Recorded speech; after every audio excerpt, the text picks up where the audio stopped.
Let's just review a few Zoom housekeeping tips before we get started. If you are using a computer, on the bottom left of your screen is your microphone and video. Please make sure you're muted, and if you have connection issues, you may want to turn off your video, as that can sometimes help. You should also find a chat button in the middle, and you can use that at any time throughout the program if you have a question. And I'll also open questions up after each speaker. So as I said, my name is Amy Good. I'm the program manager here at the Community Education Center for Elk and Cameron counties. Through my Discover Partnership program, I assist students and adults with career exploration and planning. And a little over 5 years ago, I was in your same position, as my daughter was a senior in high school and heading off to college. And after filling out that FAFSA and getting our estimated college costs, we were shocked when we got the first college bill that it just didn't kind of jive, and we needed more money than we had planned on. So that is why I created this program, because I want to provide you with information in advance that can help you find those scholarships to help alleviate those college costs and that shock of a bill that you get in the summer.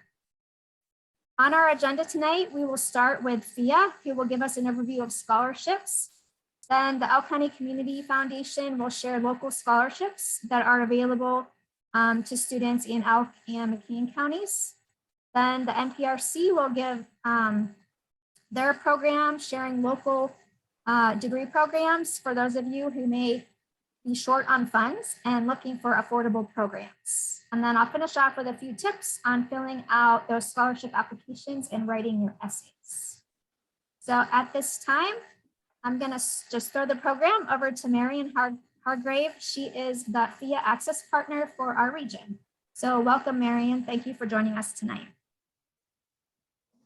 Thanks, Amy. Thanks for having me, and thanks for including me in your program. I appreciate it. I'm going to share my screen to get my portion of the program started. And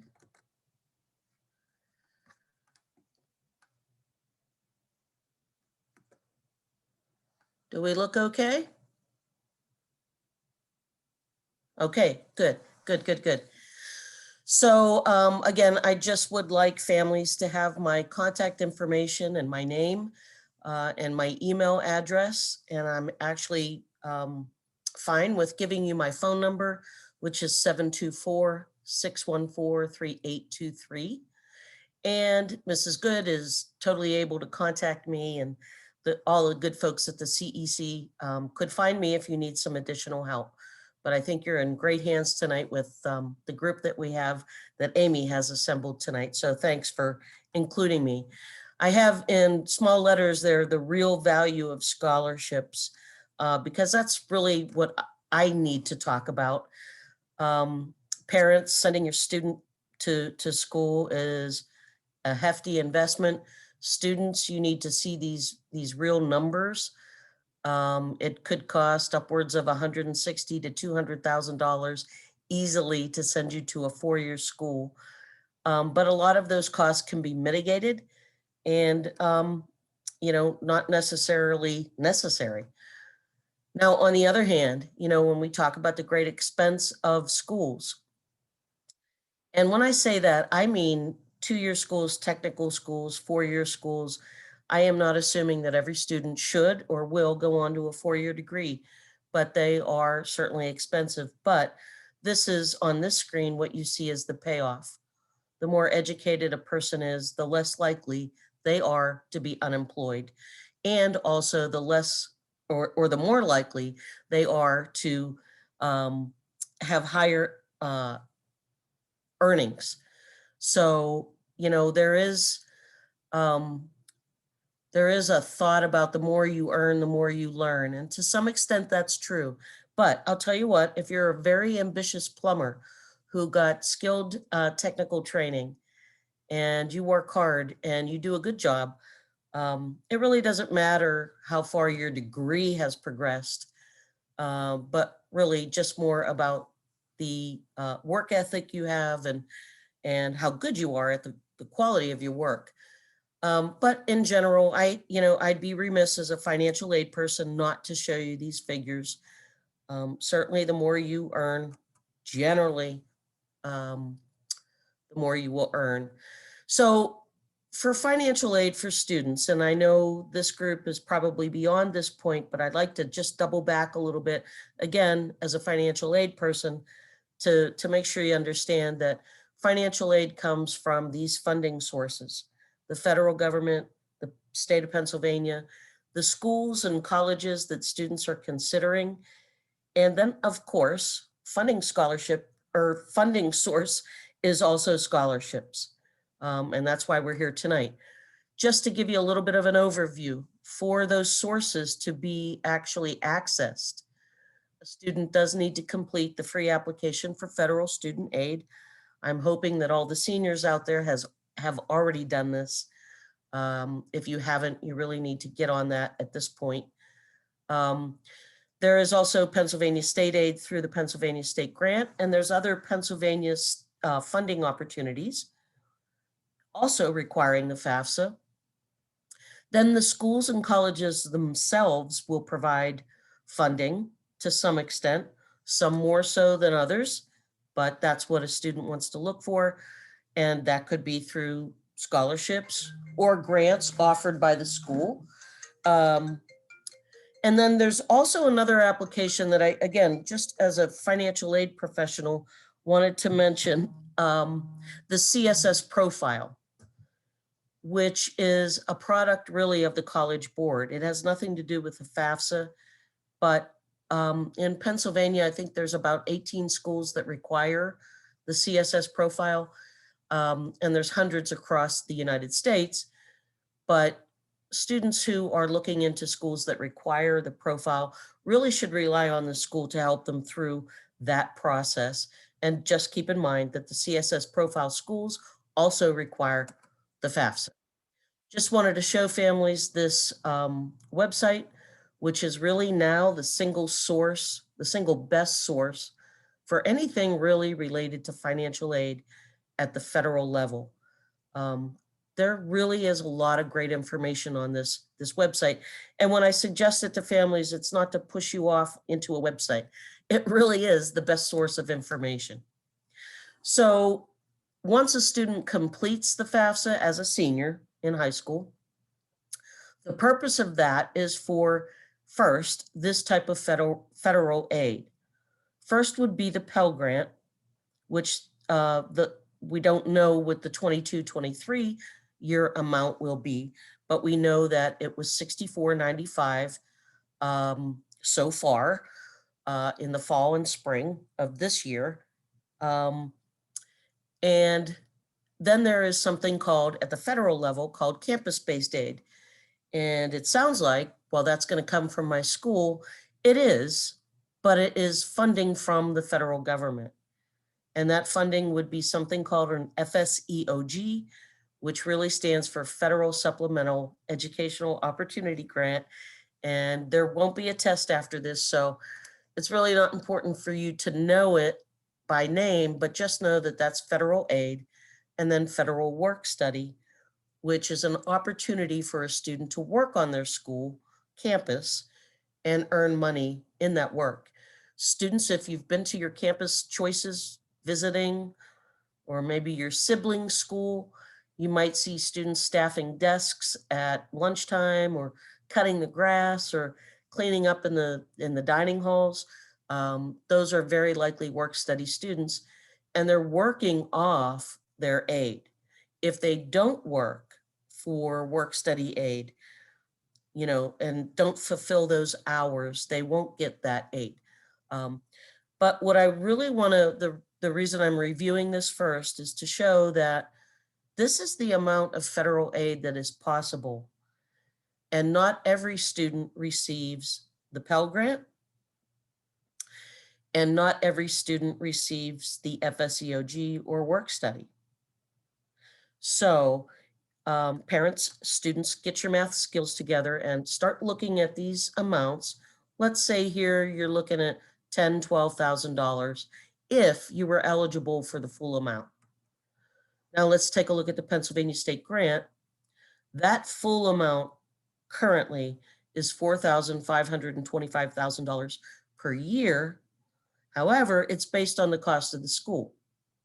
So private schools, Penn State, they're clearly in that range where their students, if they're eligible, or the extent to which they're eligible, will get that full-time amount. But if a student goes to a community college or commutes and lessens their costs, they are going to receive a state grant that is relative to the cost of their education, right? But take a look at that amount, add that in, and consider that maybe we're at $15,000 or $19,000 in financial aid. If a student would receive that and is eligible for that, but compare that to the cost of schools, right? Most schools, therefore, are going to be more expensive than the amount of aid a student is going to get. That's why we're here tonight, really. How do you fix that? Keep in mind, there are other state programs that FEA administers. That simply means we don't necessarily fund them, but it just means that we do the administrative work for them.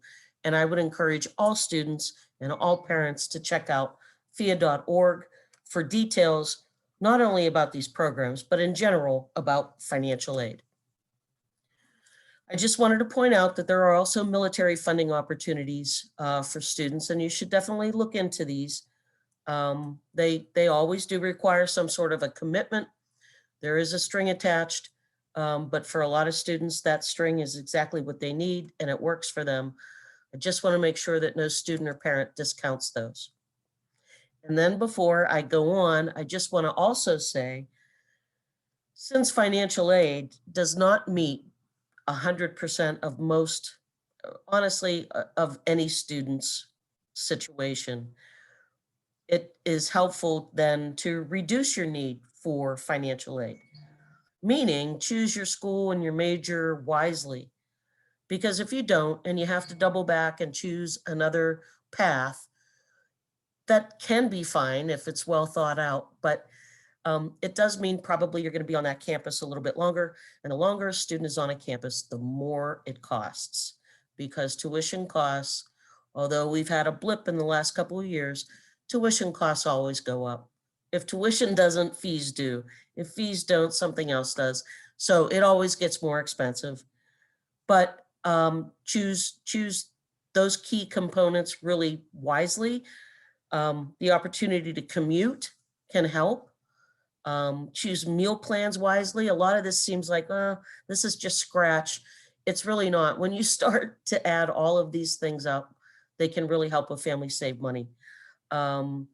So meal plans wisely, housing wisely, rent books.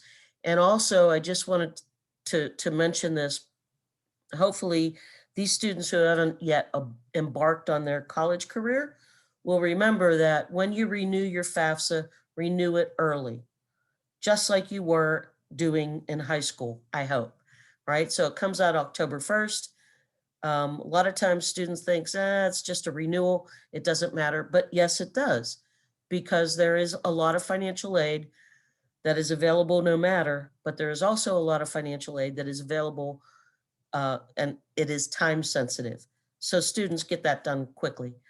Also, check in, this is not necessarily financial aid, but payment plans can make a bill more manageable. And parents, I would also tell you, if you've never participated in Pennsylvania 529, it's not too late while your student is in school.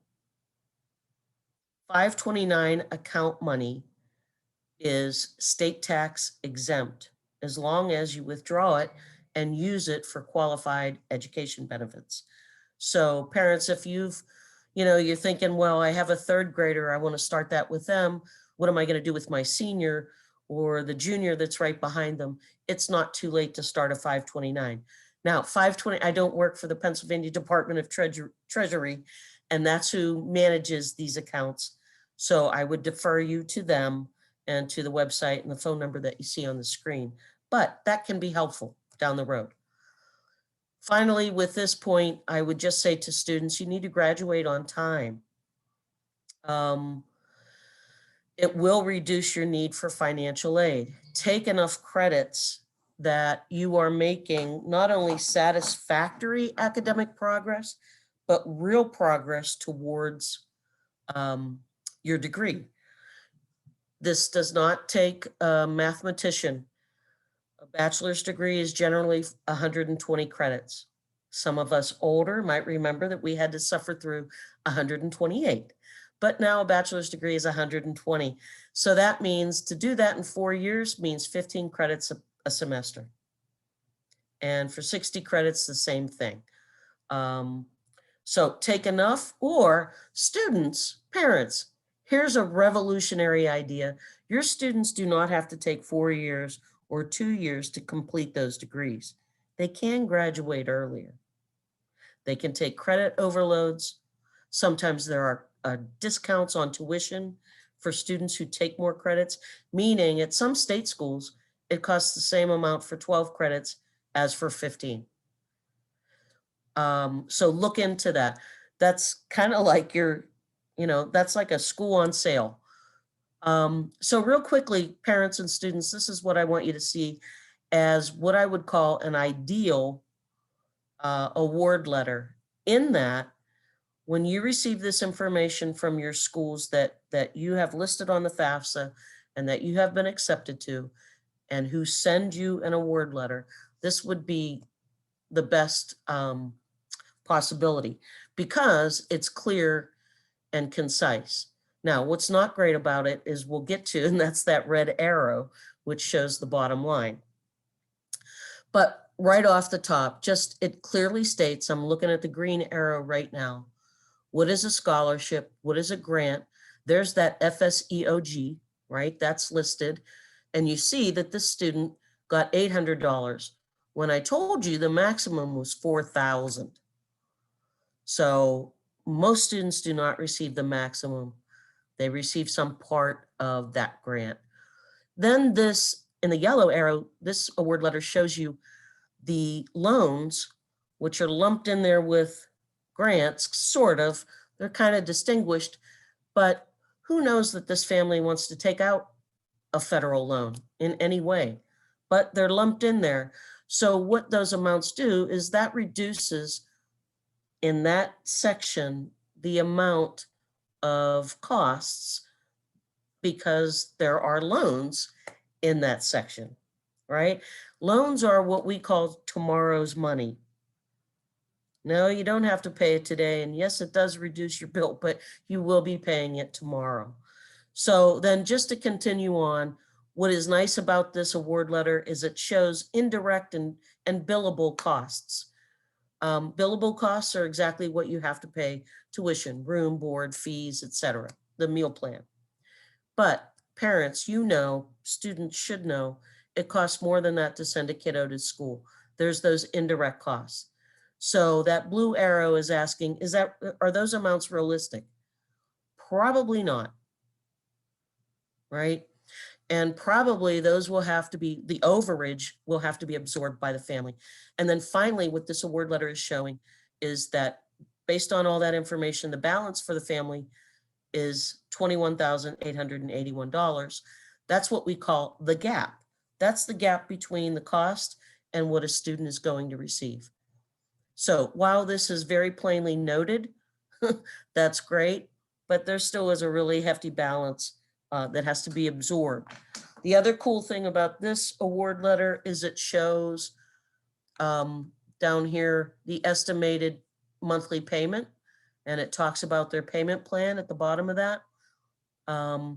Again, that doesn't reduce any cost, but it just makes it a little bit more palatable, maybe for the family, a little bit more manageable.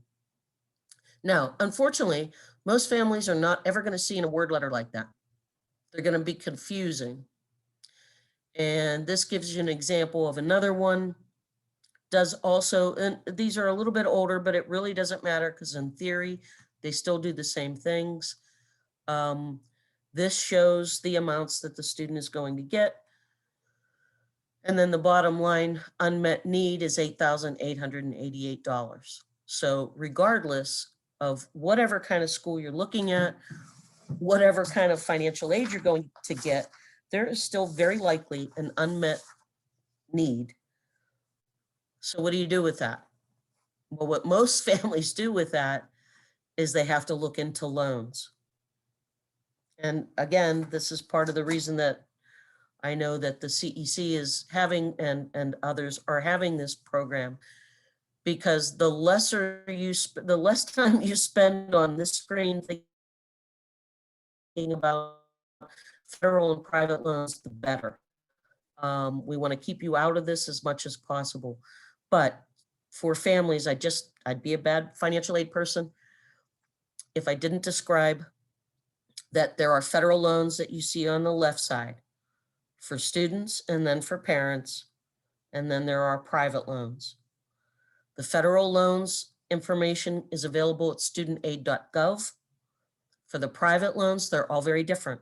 It could be Navient, it could be Wells Fargo, it could be Citibank. There are a number of private lenders. They are simply usually what we think of as banks that have education loan divisions. So this is the alternative for that gap, unless you get other people to pay. And that's where scholarships come in to fill that gap. FEAA did a survey with students of about 1,800 of them at the beginning of last fall. And these are some of the quotes that the kids returned to us when they returned that summary. And I like to share them with students. There were a lot of them, but these were the things that I thought were most important. The second thing is look at everything. The third one says start early and start small. It's so easy to accumulate small sums. And then the last one, it's better to start as soon as possible, don't rush. So students, it's really an important component that even your peers would agree you really should pursue. Now, I know my counterparts are going to cover some of this, so I'm not going to I don't want to be redundant, but just the types of scholarships are, from the universities, the colleges, the tech schools, from the state of Pennsylvania, through obviously the foundation, credit unions, religious affiliations, where your parents work, etc. And then finally, there are national scholarships, but they're very competitive. That does not mean you should not attempt them. Just know that your local and your regional folks are here to be your best resource. I always remind students, I know it'll come up again, you don't have to be the best and brightest student academically, although we would all want you to be. But there's tons of reasons that scholarships are available for students. So if you're a marginal student and you try your best, you should try for a scholarship. Now here, from my standpoint as a financial aid person, this is the real value of scholarships. They reduce that gap for parents and for students. So parents and students do not have to take the amount of loan or assume the amount of debt that they thought they might have to. And then for students, really, when you pop in a scholarship or 2 or 3 or whatever you can amass, that can make that first choice school that you have really attainable and really affordable from a cost perspective. So that's the real value, and also the real value to me as I'm in my twilight professionally. I really think the most important thing also is when students obtain scholarships, it shows their determination, their ambition, the ownership they have of their own future. Those are all great skills to succeed in life and also in higher ed. Now, keep in mind, if there are, I'm going to sneeze. Excuse me, that's not ever happened before to me. Sorry, everybody. There are scholarships that are available, parents, if you've got younger kids, before the senior year. Excuse me. And also note that some scholarships, that never has happened, some scholarships require that applicants do go to college right after high school. A lot of parents ask, well, what about that gap year that we talk about? Oftentimes a scholarship doesn't have room for that. And also just keep in mind that some schools offer more scholarships once a student is returning sophomore, junior, senior. Now, these are some search engines that we do actually promote. And that third one, FastWeb, is probably the most extensive or comprehensive, I should say. It does require that a student complete a profile, and then it pings on all that criteria. But there are a lot of good search engines. Here's the only thing, you just have to be aware of scams and make sure, families, that you don't pay a fee for any scholarship. You know, you can't be guaranteed that your student is going to get a scholarship. Make sure that the contact information is valid, because that kind of gives you a sign that it's a legitimate organization. So just be aware that there are scams. Now, when talking about scams, I just want to say paying somebody to do something for you that they actually deliver. That's not a scam. A scam is when you pay something to do something for you and they don't deliver. So just keep a couple of things in mind. The post-secondary schools do need to be aware of outside scholarships that a student is receiving, because those scholarships can't exceed their total cost of attendance. So a student can't have a refund per se from a scholarship, but what a scholarship does do is, again, reduces that need or the amount for a loan.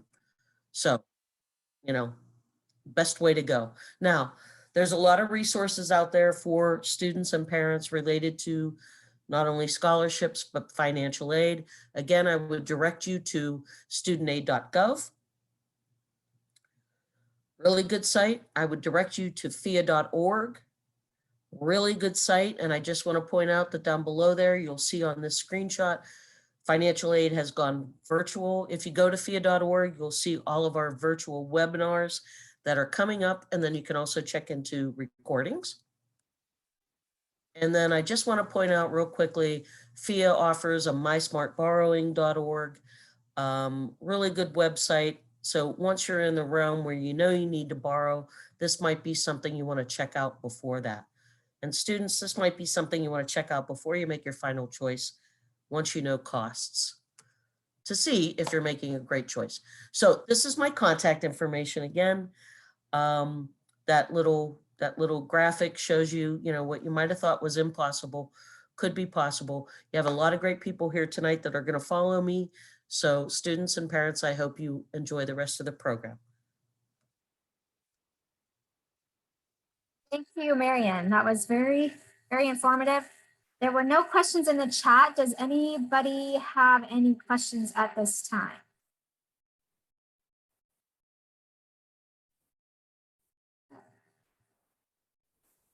All right, then we are going to move on to Paula Eddy from the County Community Foundation.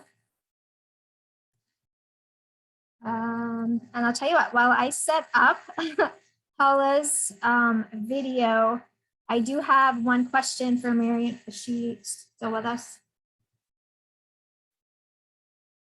Yes. Okay. Can you still receive the PA state grant if you go out of the state? Yes and no. There are only a few states we have reciprocal agreements with. The District of Columbia, Virginia, Ohio. It was up on my slide, shame on me, because I can't recall, but only in those states, and those states would only allow for a maximum of approximately $600 versus the several thousands normally in Pennsylvania. So in most states, no, but in some of our footprint states, the state grant would be available, but for a lesser amount.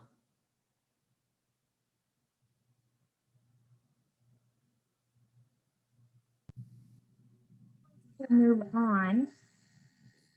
Okay, hold on the video a little bit. Yes, I was going to I say, do you want me to do this or wait? Yeah, just wait a second if you can.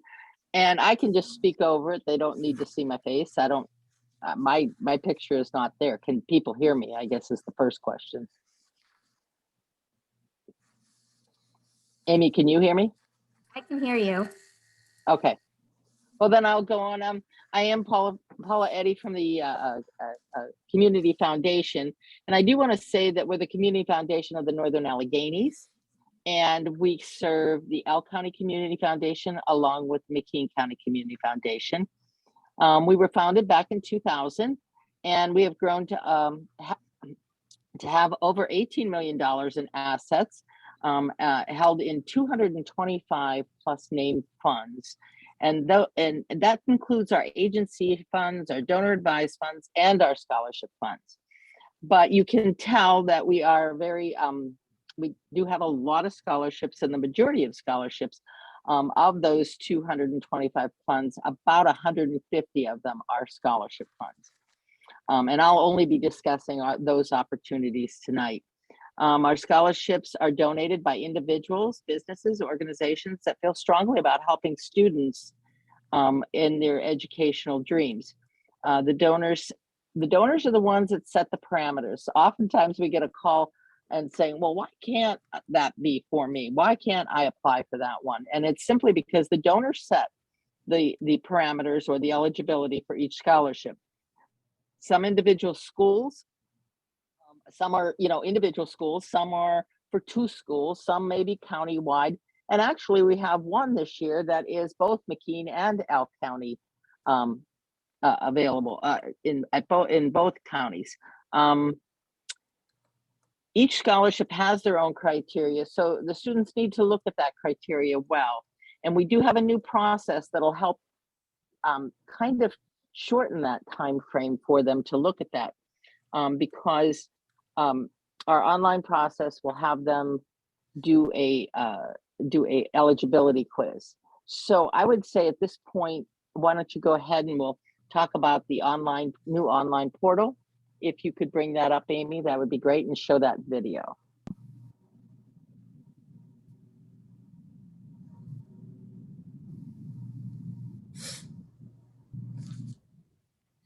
As an applicant, you will access the system via the logon page. The foundation may have provided you with a link to this page, or it may be hyperlinked on the foundation's website. If you've already created an account, you may enter your email and password and log right in. Otherwise, you'll want to click on the Create New Account button. If at any time after creating an account you cannot remember your password, you may click on the Forgot Your Password button. Enter your email address, and you will be sent a link to reset your password. Let's walk through creating a new account. Upon clicking the Create New Account button, you will first be prompted to enter your user information, including the email/username, which will act as your username to log into the site in the future. Fields with an asterisk next to them are required fields, and you must complete them before moving forward. Once you've entered all required user information, click Next. And then you will be prompted to create a password. Please note the password requirements at the top of this section. Once the password is created, click the Create Account button. On the next page, you can confirm that you are receiving emails from the system. Follow the on-screen instructions and click Continue to finish the registration process. Now you have an account in the system, and remember, this is the account that you will use for both present and future applications.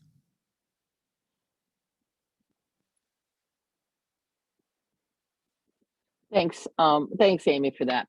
So I did want to tell you this, when you go to register, think about an email address that's not connected with your high school, because if you are putting an email address that is going to stop the day you graduate and you've earned a scholarship, then we can't get a hold of you to tell you, that you've earned it, that you maybe you earned it, but you don't get any of the paperwork. So please make sure that email address is a personal email address and not an EDU or a school address. You also will see it when you go in there that at the top of the page, there's a place for an access code. There's no reason why you would need an access code. This is the only reason you would need that access code is if we got a new scholarship at the last minute, and we'll give you a call. We'll give your guidance counselors a call, and they'll say, "Hey, there's a new scholarship for students going into education," and so they'll call the students that they know are going into education, and they'll give them that access code, or they may email it to them. That just overrides the eligibility quiz. So once you get in there, have your account, you will take an eligibility quiz. That eligibility quiz will then allow you, it'll give you the scholarships that you're eligible for. So one of the things is we have over 150 different funds, and of those 150, there some are very specific, some are very general. So, some of our general ones are things like Dr. Sorg, the McGrady Fund, the Bowley Fund. Those are some real general ones. Then we have other ones that are just vocational, Corporal Adam Wolfel, the Christ Fund, the Delulu Fund. Those are for someone going into the trade schools or into vocationals. And then we have a number of new funds as well. But what I'm trying to let you know is that instead of going through every single scholarship that we have available, this will help you narrow it down. It'll narrow it down for you. But now if you look at our website, and our website does have a listing of all the scholarships, has it listed by your school, or if you're a college student, current college student, if you're maybe you are going into vocational, so it'll have just the vocational separately, or if you're from a different county, it will give you, it'll show you those things. It'll, on the side of our information for students, you can choose one of those characters, and it'll show you the scholarships available. And if you're looking at those and you say, geez, I should be eligible for this one.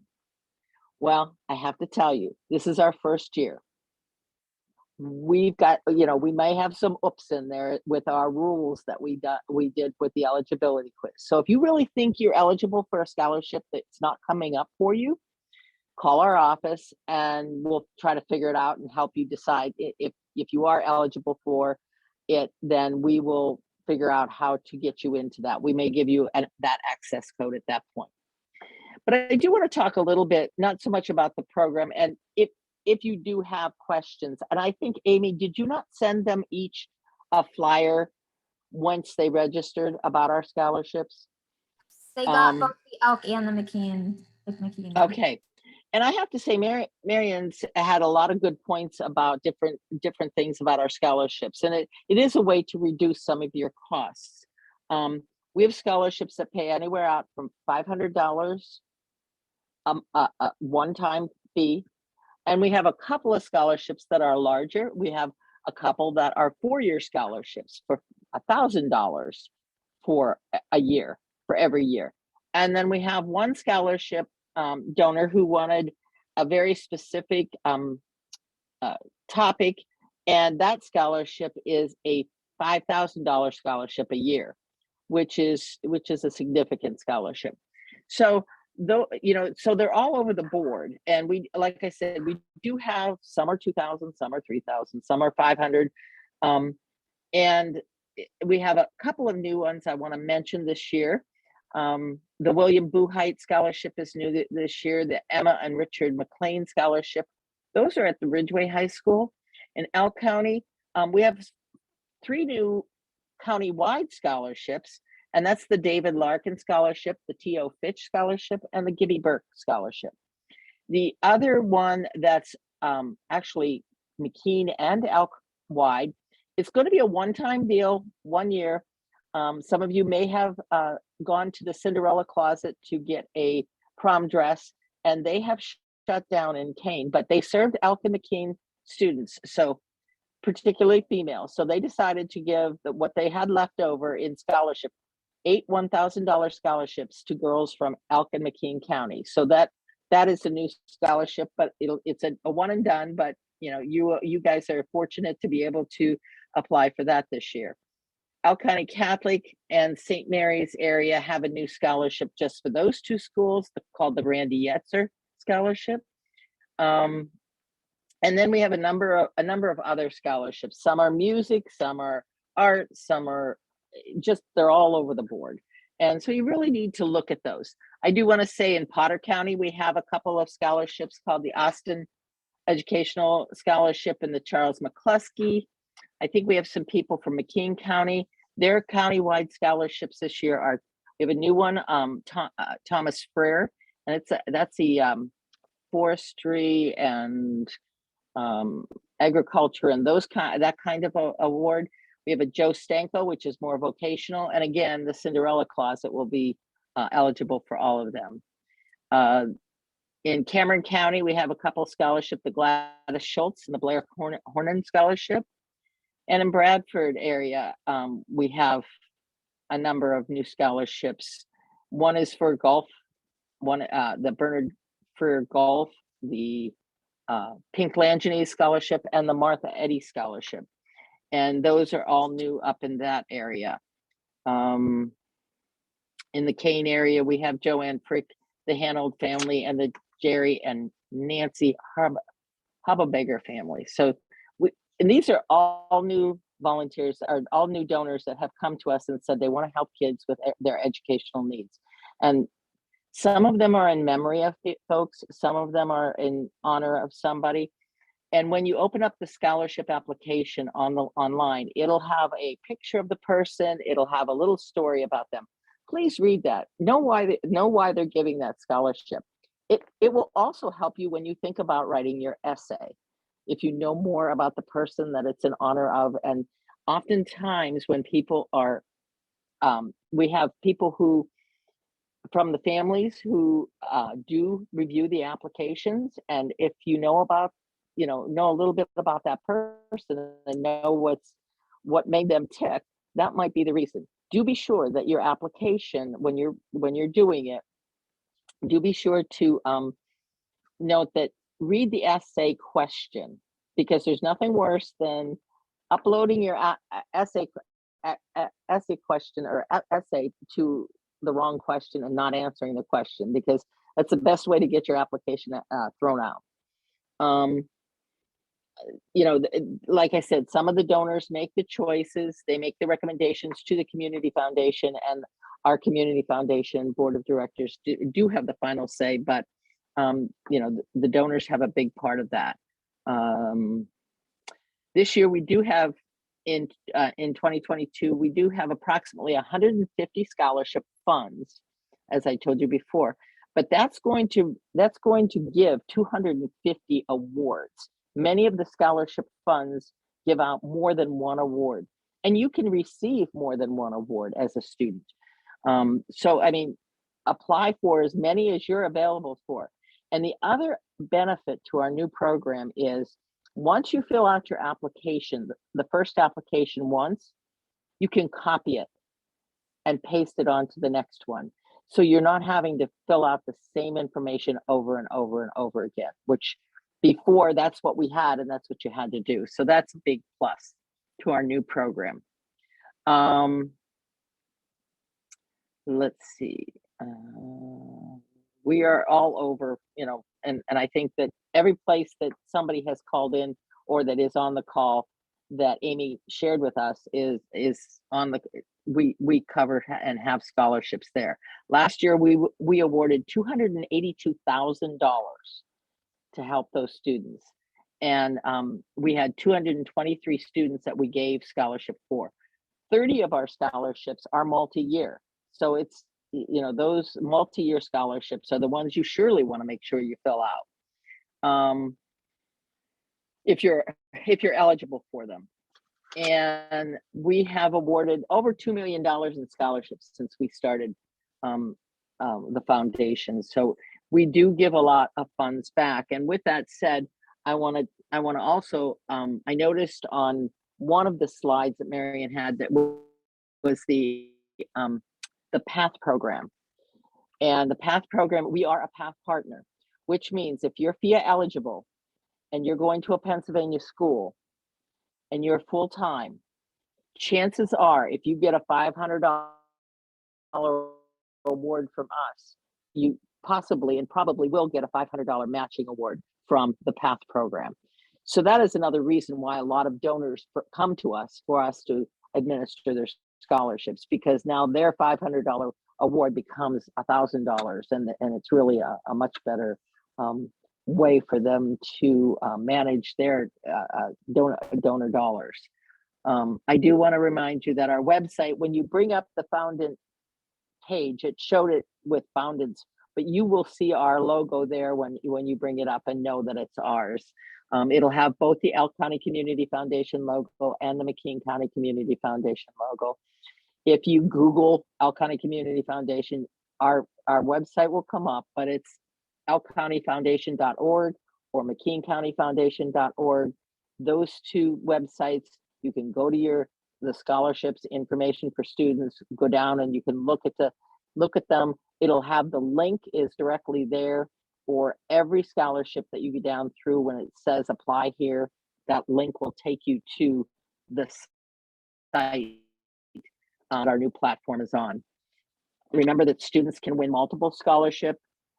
There's categories, everything from general to entrepreneurs to nursing to art to music to community service, all sorts of scholarships that we cover. And do remember that each of your schools have other scholarships that are available that come through your guidance counselor's office. Go get them. You know, we can't fill them out for you. You have to go get them and be active to get those things. I will say too, with your essay, read it carefully, write it carefully, sell yourself. That's so important. You're trying to sell yourself to that person, that reviewer. Community service. A lot of times they'll ask for community service. Think about all the community service you might do. Are you an altar server at your church? Do you go to the food bank on occasion? Do you go are you in a club at school that does community service? Are you a part of your sports team? Do you take a leadership role in those? We often tell the students to create just like a job resume, but to create an activity resume. Go through and start now to create that. And if you're a junior, start now, definitely. Create that community service, because that's so important. Most of our reviewers will look at your essay and your community service, and those are the things that they really base their decisions on. So don't sell yourself short. Make sure you do that. And I do want to mention that next year, if you're a senior and you're going to school in your freshman year, this upcoming year, don't forget we have scholarships. Again, I had a donor call me yesterday, so there'll be another new scholarship out there within the next 2 weeks. So keep on checking back. But next year, there are scholarships that as a sophomore, junior, senior, that you may be eligible for. So don't, make sure you go back in next year. You'll have the same password and all that kind of stuff. You'll still have your email address in there as an account, but there'll be every year we'll have to make a new eligibility quiz that you'll go through. And I do want to say that eligibility quiz is long. It's about 28 questions long, but it's easy. Where do you live? What county do you live in? What school do you go? And some of them are going to seem really silly, but remember, this is for all of Elk and McKean County. So when it asks you, are you in the band at Bradford Area High School? Just say no and go on. Don't get worried about it. Just, it does seem kind of silly. So we do want you to be able, want you to re-register next year, and there might be opportunities for you then. So is there any questions? I don't know if there's anything in the chat. Well, I have a few questions. The Okay. first one is, once you have an account, if you get new scholarships, does you get notified that, new scholarships are available? Not necessarily. That's why I say check back in your account on a regular basis, and if there's any new scholarships there, it'll be listed in when you first go in your page to say that this scholarship you're still eligible for, or and we have seen students. It opened up on the 15th, and we have a number of students who have started applications, but they haven't finished them. And if for some reason you get stuck, don't call our office if you really need to. Email us. There's an email address on the site that you can email questions to. We'll try to get to you as quick as possible. But don't wait till, this is March 7th is the deadline. Don't wait till the 6th or the 5th, because we may not be able to help you then. And so we want you to make sure that you get what you get all the answers you need, and we can help you as much as you can. And again, be patient with us. It's our first year. We know there's going to be tweaks, and we'll do the best we can. Anything else, Amy? You answered it. The deadline was my next question, but you Yeah. answered it there. So Good. That's good. There is a question up. Are there scholarships for juniors? Like We high do. school juniors? High school juniors, we do not have any of those types of scholarships. I can tell you that. But again, start early, get that resume, get a basic good, sell your essay ready now. Have those students start that now. Get that activity resume put together. Those are things that they can do ahead of time. And then when the scholarships open, we have one scholarship that always opens in, it's a hunting scholarship. So you have to have a hunting license is the first thing. But it's by the National Turkey Federation, and that's opened in November. So they were our guinea pigs this year, and we didn't have any problems. So they opened in November and they closed January 15th. So they're done now. Amy, could I take a stab at that?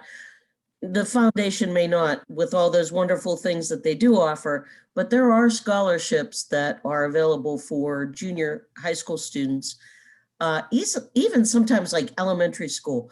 But all that means is that the student will achieve that scholarship, and it'll be saved until they ultimately use it, down the road. But they do exist. But the foundation has, and just locally, so many opportunities. Mm-hmm. And there are other opportunities out there that the school has. So check your guidance counselors, bulletin boards, and all those kinds of things. And there was something that I thought of, and now I lost it.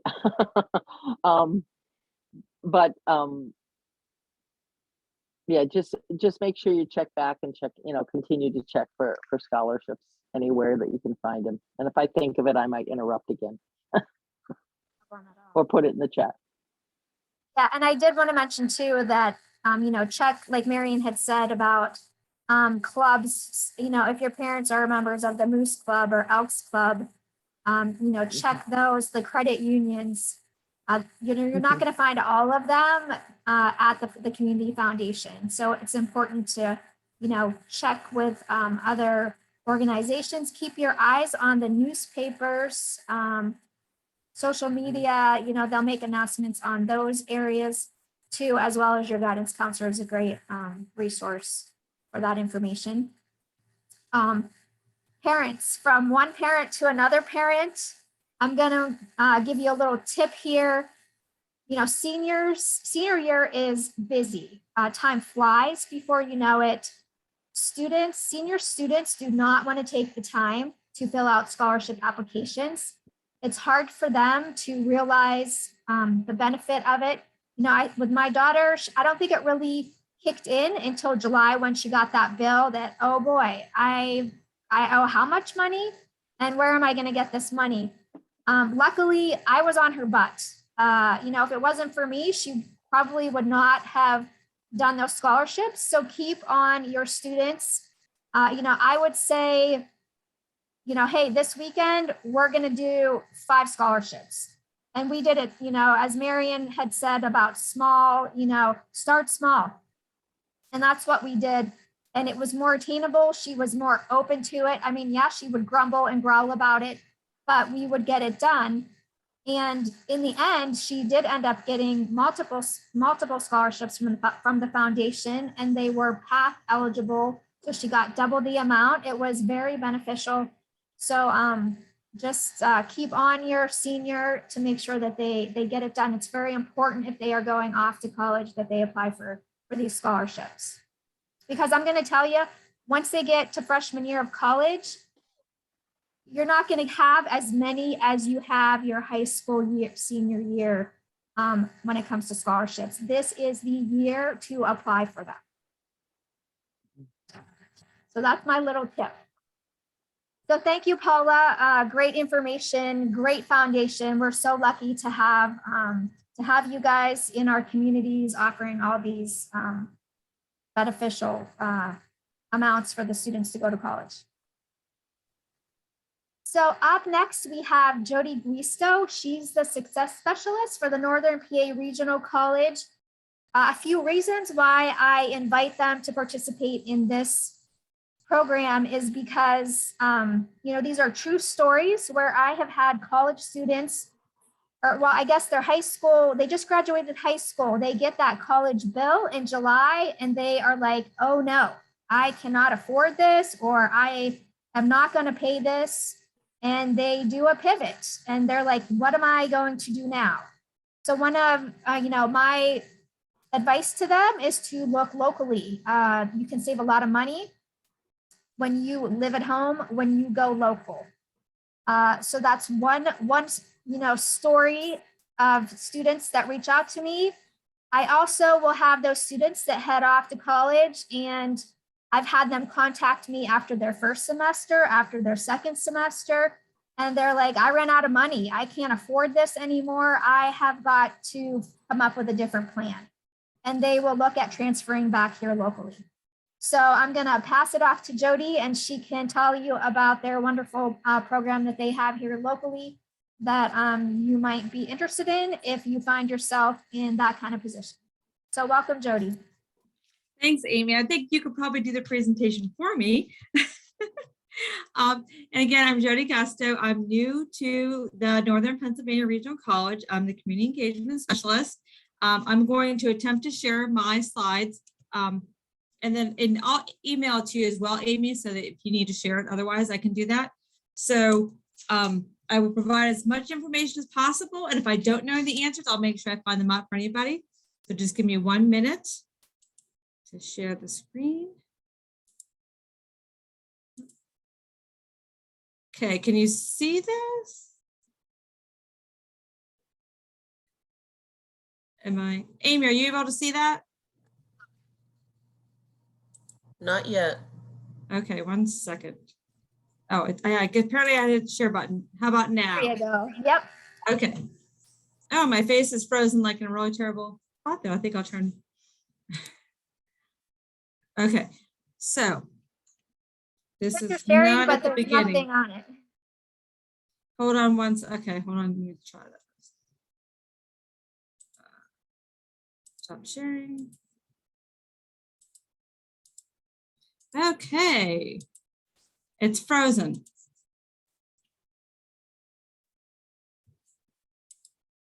Okay, let's try one more time. I don't know what happened. It froze for some reason.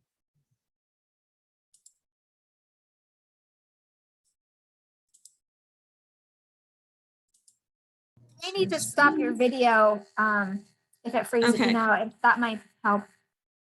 Okay.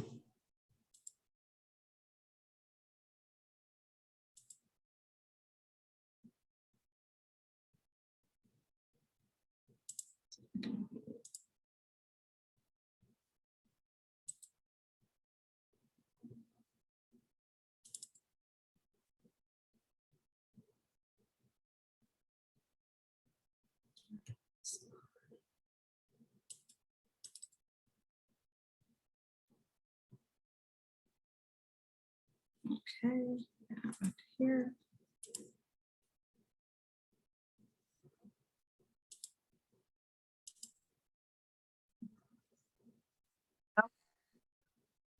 We're good now. Okay.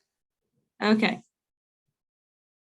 So, as said, from Northern Pennsylvania Regional College. Is it gonna let me know? Okay. Okay, there we go. Okay, so Northern Pennsylvania Regional College was our mission is to provide affordable, accessible post-secondary education. We're locally, as Amy already talked about, very affordable, which I'll go through some of the costs. And we're not only accessible for as you leave in college, but for some of the students, and I think we have a parent on here even, you can be taking some of our courses right now as you're still in high school and save a lot of money. So as you can see, the tuition is on $185 per credit as compared if you're going to college, and you're not having housing costs or your additional food costs. And if you're still in high school, you're able to do what's called dual enrollment, and that's $60 a credit. And that's also the same. So if you graduate in the spring, and you take summer courses with us, that's also the same cost, the $60 per credit. So if you can see the cost of our getting associate degree with us is that's a full associate degree between $12,000 and $13,000 for the degree. Whereas if you're going to college, you're looking at that we're looking at more than that for a year. And we do have, I'm sorry, I'm a little bit lost here. Okay. Okay, so we do have institutional aid available. I'm sorry, we're unable to yet go to take FAQs, but we do have institutional aid, and we have scholarships that are built into our program, and they'll work with you. After you talk to me, you'll move on to a student engagement specialist, and they'll help with everything, the application, looking for financial aid, and they'll assist you in that whole program. And it's so accessible to everybody. I actually proctored last night here in Cameron County, right at the high school. So you're actually going to a classroom, and depending on where you're at, you might be right there with the professor. Otherwise, you're with a live interactive screen, and you're able to see the students in other places. There might be somebody in Bradford, there might be somebody in Erie taking the same class. You're able to ask questions. And so it gives you that atmosphere of being at college in the classroom, but yet you didn't have to drive there or pay to stay in the dorms. So it's right here, accessible to everybody. We're in the 9 counties. We have 25 locations. They're all able to be running right now, but we don't have classes in all of them because we don't have students in all of them. And those sites are located in, like Cameron County, it's in the high school. In Elk County, it's in the Ed Council. We're in a lot of the high schools, or like Potter County, we're in the Ed Council there as well. So there's a location accessible to everybody within the 9 counties. And it's very achievable. I mean, we have at the most it's 10-to-1 student to faculty ratio. Right now, I think the most we have in the classroom is 4 or 5 to 1 teacher. So it gives you a lot of interaction time. And again, it would ask questions to them, your assignments. There's also a student advisor that stays with you the entire time. And if, they're going to check in with you to make sure that you're keeping up with your grades and your assignments, and they can help you connect with professor if you need any additional assistance. We have online tutoring program. We have online career services as well. Our classes start after 2 o'clock. So if you're in high school right now, you can go to class afterwards. I know some people are taking classes through like Pitt Bradford, but this is in addition to that. To get some of your general ed courses taken care of. And we do have 6 associate degrees. We have the liberal studies and social sciences, business administration and criminal justice, applied technologies, and early childhood education programs. And with the liberal studies, basically you're going to be getting those core courses when you're taking your gen eds, and the other courses you get out of the way instead of having to pay the extra money when you're at college for those. And then your social sciences, that's going to give you a good base for if you want to be working in the human services field. They give you a good base of that. Also give you like your communication courses. We have a business administration associate's degree. We'll give you the base knowledge to go in. When you go into business, there's a lot of different avenues to take: marketing, management, but this will give you the core courses for that. We have a criminal justice associate's degree in order to acquire skills. If you want to go into the criminal justice field, that could be anywhere from into the police force, correctional institution system, and it'll give you the base for that. We have applied technologies. And this is something I probably should take because I'm not very good with technology at all. But this is all getting into more like the hydraulics, electronics, robotics. And this is one that's developed specifically looking at our area. These are high value jobs in our area with a lot of the factors that we have here. These are skills that everybody is looking for right now. So it's very nice that we have this locally. Oops, sorry, I went too fast. And an early childhood education degree, which of course I'm interested in because I spent my whole life pretty much in early childhood. I've sat on a couple of these classes. It's amazing the information that you're able to obtain and the interaction that you're able to get. And again, there's a lot of job opportunity for associate's degree in early childhood education. But again, then you could move on from this and go on to the four-year college if you'd like to. And we also have, which I think is very amazing, our workforce development. And the contact person for that actually would be John Blaisdell, and he has his phone number here. And they offer a lot of non-credit and customized trainings, right? If you've been on Facebook, you've seen that we had a couple. We had the, it's not even listed here because it's new. Oh, Amy, I'm going to forget hospitality. That's what it was, hospitality. If one of the ones they're offering right now that's not even listed here. They do offer CDL training, EMT, EMR, fire services. The child development credential is also offered, powdered metal, quality systems, and continuous improvement. And there's customized training. If they find enough of a need, they can create trainings for different factories or programs. And I provide this is my work number. And I gave the regional college website as well, which you can find so much information on there. It's very user friendly. I've walked through it myself. And then of course you can contact me for any information. And again, just remember after I did this presentation that I'm very new and hopefully I did provide accurate information. And if I didn't, Amy can probably correct me because she knows so much about this. She's been, in the forefront of this program. And I also want to say that I attended this as a parent last year, and I am so glad for everything that was presented. And the one thing I will definitely say is have your kid do that resume to sell themselves, not the resume for a job, but the ones that includes all their activities and the specialties they've done. That was huge for me, and it made my son's life so much easier. So I'm thanking you ladies again for that information for myself as well. I'm going to just try to stop sharing this and see if there's any questions. Okay. Oh, stop share. Let's see. There we go. Okay. There's one question. Do most of your courses transfer to four-year schools around here?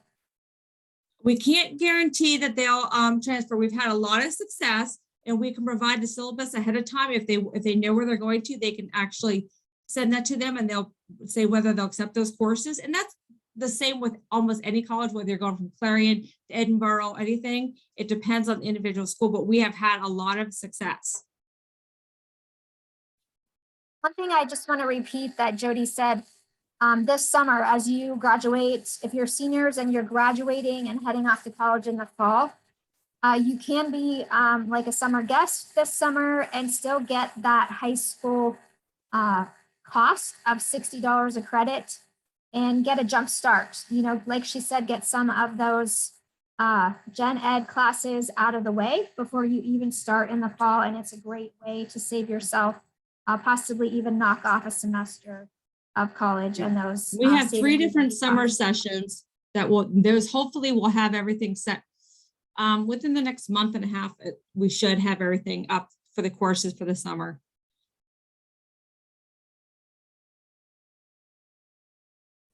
Jody. And I will have all this information available. So just a few things that I want to leave you with. I'm going to share a screen. I'm going to be sending out. Can I saw someone pop up about asking, you can take, yes. If you have junior standing and a 2.5 GPA, you can start taking courses.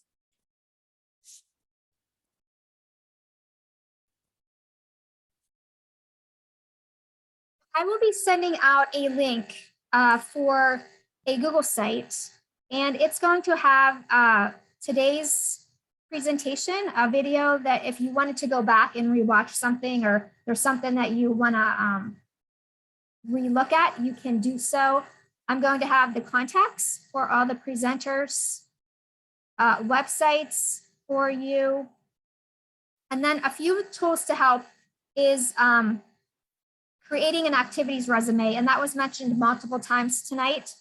This is a tool to help your students, and students go in and create that activities resume. Think about everything that you've done in high school, from your clubs, your sports, your volunteer service, and you will list all of those. This comes in handy when you're filling out those scholarship applications, because they want to know what you have done. And there's also some that are specific that maybe it's something where maybe you're an EMT and you can apply for that scholarship. By creating this activities resume, everything is right there for you to access, and it becomes easier for you to fill out multiple scholarships. It saves you time. There's also a guide that's going to help you answer common essay questions. Most of these scholarships are going to require an essay.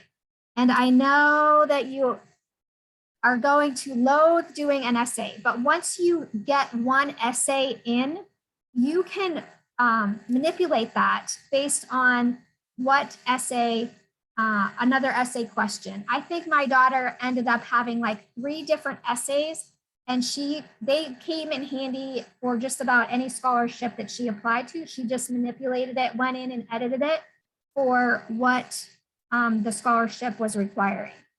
So like I said, once you do one, it'll get so much easier, and especially if you have that activities resume. And then the last tool is just a 3-step guide using a simple mind map that can help you put together an essay quickly. So those are a few tools out there that I'm going to provide for you that will be a great help when you're doing these scholarships.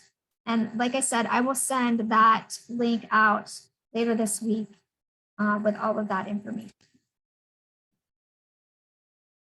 So that comes to the end of our program. Does anybody have any last minute questions that you want to ask any of us? You can throw it in the chat. Okay. All right. Well, I hope this was helpful to you. I know that Mary and I have talked about offering some webinars here in the near future on some other college topics. So keep an eye out for that. Now that you're on my list, I will certainly send you an email of when those will come up that can help you with your college search. And of course, any of us are available at any time to answer any of your questions. Feel free to reach out to us. And thank you for joining us tonight. Thanks, Amy. Thanks, everybody. Thank you, Amy. Thank you, Marianne, everybody, for providing such great information. Please, everybody, use it. I'm telling you, I did this last year and it saved my life.